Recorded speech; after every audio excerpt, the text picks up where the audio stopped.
السلام علیکم۔ بسم اللہ الرحمن الرحیم۔ حضرت ابو ہریرہ اور حضرت ابو سعید رضی اللہ عنہما دونوں حضرات اس کی گواہی دیتے ہیں کہ ہم نے حضور صلی اللہ علیہ وسلم سے سنا، ارشاد فرماتے تھے کہ جو جماعت اللہ کے ذکر میں مشغول ہو، فرشتے اس جماعت کو سب طرف سے گھیر لیتے ہیں اور رحمت ان کو ڈھانپ لیتی ہے اور سکینہ ان پر نازل ہوتی ہے، اور اللہ جل شانہ ان کا تذکرہ اپنی مجلس میں تفاخر کے طور پر فرماتے ہیں۔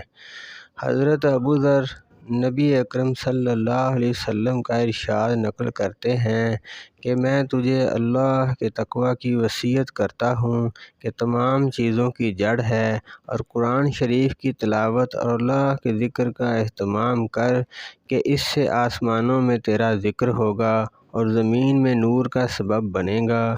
اکثر اوقات چپ رہا کر کہ بھلائی بغیر کوئی کلام نہ ہو، یہ بات شیطان کو دور کرتی ہے اور دین کے کاموں میں مددگار ہوتی ہے۔ زیادہ ہنسی سے بھی بچتا رہ کہ اس سے دل مر جاتا ہے اور چہرے کا نور جاتا رہتا ہے۔ جہاد کرتے رہنا کہ میری امت کی فقیری یہی ہے۔ مسکینوں سے محبت رکھنا، ان کے پاس اکثر بیٹھتے رہنا اور اپنے سے کم حیثیت لوگوں پر نگاہ رکھنا اور اپنے سے اوپر کے لوگوں پر نگاہ نہ کرنا کہ اس سے اللہ کی ان نعمتوں کی ناقدری پیدا ہوتی ہے جو اللہ نے تجھے عطا فرمائی ہیں۔ قرابت والوں سے تعلقات جوڑنے کی فکر رکھنا، وہ اگرچہ تجھ سے تعلقات توڑ دیں، حق بات کہنے میں تردد نہ کرنا گو کسی کو کڑوی لگے، اللہ کے معاملے میں کسی کی ملامت کی پرواہ نہ کرنا، تجھے اپنی عیب بینی دوسروں کے عیوب پر نظر نہ کرنے دے، اور جس عیب میں خود مبتلا ہو اس میں دوسرے پر غصہ نہ کرنا۔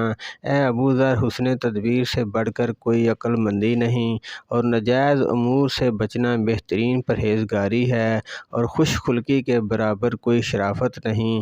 ویڈیو کو لائک کریں، شیئر کریں اور سبسکرائب کریں۔ اللہ پاک پڑھے سنے کے اوپر عمل کرنے کی توفیق عطا فرمائے، آمین۔